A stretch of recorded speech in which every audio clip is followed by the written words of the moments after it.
एक कविता पर आधारित है जिसका शीर्षक है ऊँट चला। तो चलिए शुरू करते हैं।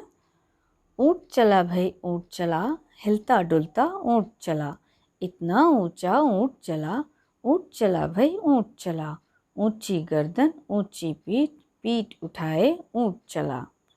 मेरे बच्चों यहाँ देखिए, ऊँट, आपने अगर ऊँट देखा होगा तो आपने देखा ही होगा कि उसकी गर्दन कितनी लंबी होती है और उसकी पीठ पर कुबड़ होता है और वो कुबड़ भी काफ़ी बड़ा होता है। तो ऊँट के पैर भी बड़े बड़े होते हैं। तो जब ऊँट चलता है तो बाकियों की तरह भी हिलते डुलते चलता है। जैसे हम लोग भी चलते हैं तो हिलते डुलते, कोई सीधे तो सपाट नहीं चल सकता। ऊँट भी वैसे ही हिलता डुलता है। उसकी गर्दन ऊंची होती है, उसकी पीठ ऊंची होती है। ठीक है। बालू है तो होने दो, बोझ ऊँट को ढोने दो, नहीं फंसेगा बालू में भी ऊँट चला, जब तक कर बैठेगा ऊँट, किस करवट बैठेगा ऊँट, बता सकेगा कौन भला, ऊँट चला भाई ऊँट चला। बालू है तो होने दो, ठीक है ना बच्चों। बालू में ही ऊँट चलता है। क्यों? क्योंकि वो बालू में चलने के लिए ही बना होता है।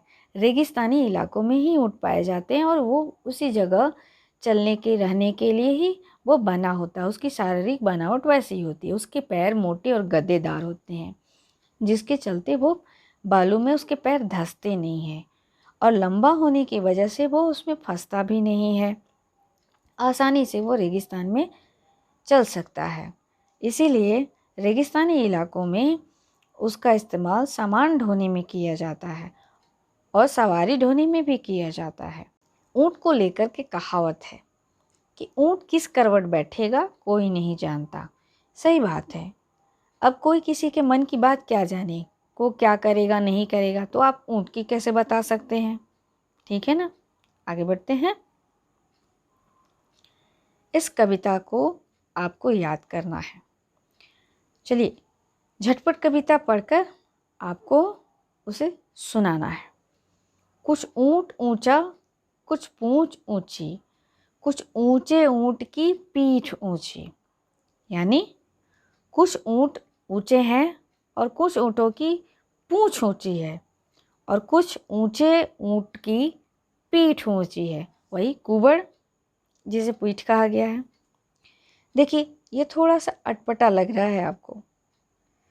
इसमें अटपटा जैसा कुछ भी नहीं है, बस ये बोलने के लिए दिया गया है। इसे अगर आप बार बार दोहराएंगे तो आपका बोलने का अभ्यास और भी अच्छा हो जाएगा। आप जब बोलते समय लटपटाते हैं, उलझ जाते हैं शब्दों में, वो उलझन कम होगी। जीभ का लड़खड़ाना भी धीरे धीरे कम होगा। ऐसे शब्दों को, ऐसे वाक्यों को या ऐसे कविताओं को जब आप बहुत ही आसानी से पढ़ना सीख जाएंगे, किसी भी तरह की उलझन में आप नहीं पड़ेंगे। ठीक है ना बच्चों। यह कविता बताइए आपको कैसी लगी, और इस कविता का आप कोई भी नाम दीजिए। देखिए सबका नाम होता है, इंसानों का नाम होता है, जानवरों का नाम होता है, हर चीज़ का नाम होता है। ठीक है, सामान तक का नाम होता है। तो आपको इस कविता के लिए एक अच्छी सी नाम सोच के रखनी है जो आपको देनी है। ठीक है। और ऊपर के जो खाली स्थान दिए गए हैं, डॉट्स दिए गए हैं, वहाँ पर लिखने हैं। रेगिस्तान आपने कभी देखा है? नहीं देखा है तो सामने दो पिक्चर दिए गए हैं नीचे, इन दोनों पिक्चर्स को देखिए। एक रेगिस्तान है और दूसरा है, आपको देख सकते हैं सड़क बनी हुई है। ऊँट कहाँ पर मिलेंगे बताइए। दोनों चित्रों को देख करके बताइए कि ऊँट कहाँ आपको लगता है कि मिलेंगे। बिल्कुल सही है, ऊँट रेगिस्तान में मिलते हैं। जैसे कि मैंने पहले बताया, ऊँट रेगिस्तान में मिलते हैं। सड़क पे उनका क्या काम। बालू या रेत कहाँ कहाँ पर मिलती है, तो बालू या रेत रेगिस्तानी इलाकों में मिलती है। इसके अलावा नदी के किनारों पर भी बालू या रेत मिल जाती है। आगे बढ़ते हैं। हिलता डुलता ऊँट चला, इतना ऊंचा ऊँट चला। अब आप बताइए ऊँट कितना ऊंचा, आपको बताना है। तुम्हारी कक्षा की दीवार इतनी, हाथी जितना, बिजली के खंभे जितना, ये कितना। कक्षा की दीवार इतना ऊंचा तो ऊँट नहीं होगा, थोड़ा सा छोटा हो सकता है।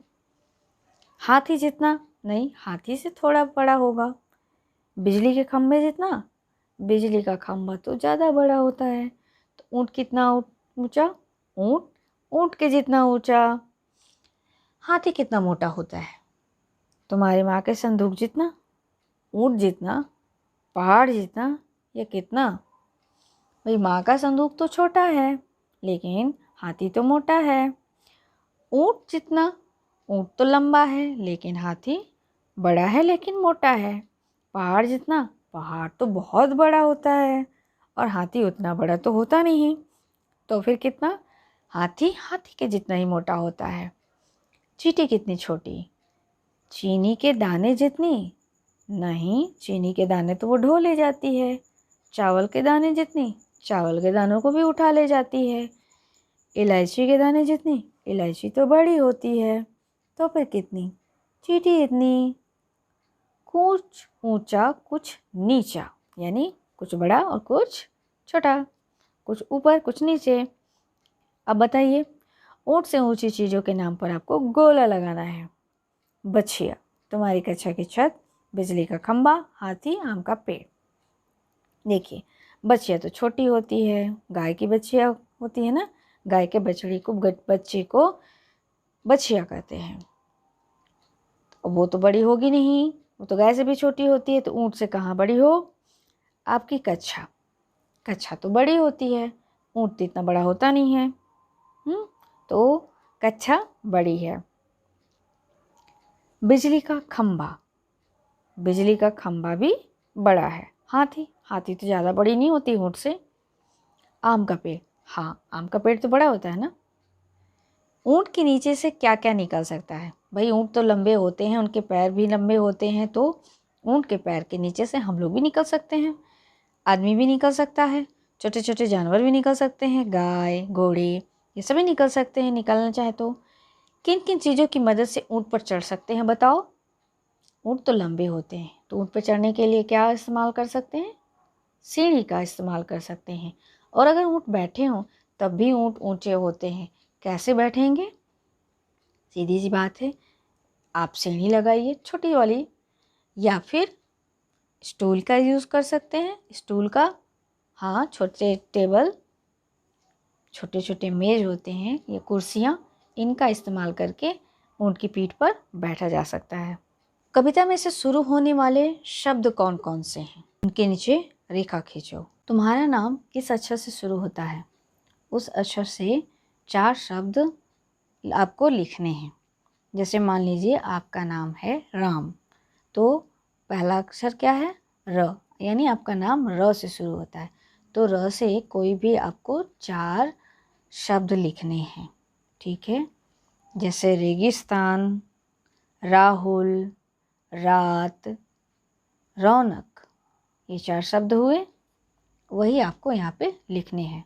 तो आप अपने नाम के पहले अक्षर से शुरू होने वाले 4 शब्द लिखेंगे। बालू है तो होने दो, बोझ ऊंट को ढोने दो। बालू है तो उससे क्या दिक्कत है? ऊंट बालू में आराम से चल सकता है, तो वो ऊंट को अपना काम करने दीजिए। बहुत से जानवरों को आपने देखा होगा कि वो कुछ न कुछ सामान बोझा ढोते रहते हैं।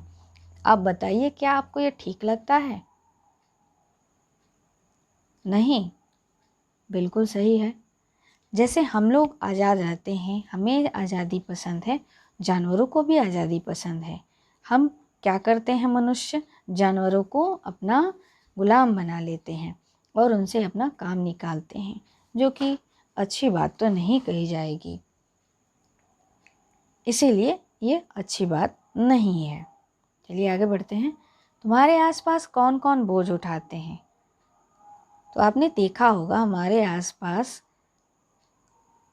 आप लोग अक्सर देखते हैं कि बैलगाड़ी का तो ज़माना अब रहा नहीं, फिर भी कभी कभी बैलगाड़ी भी दिख जाती है।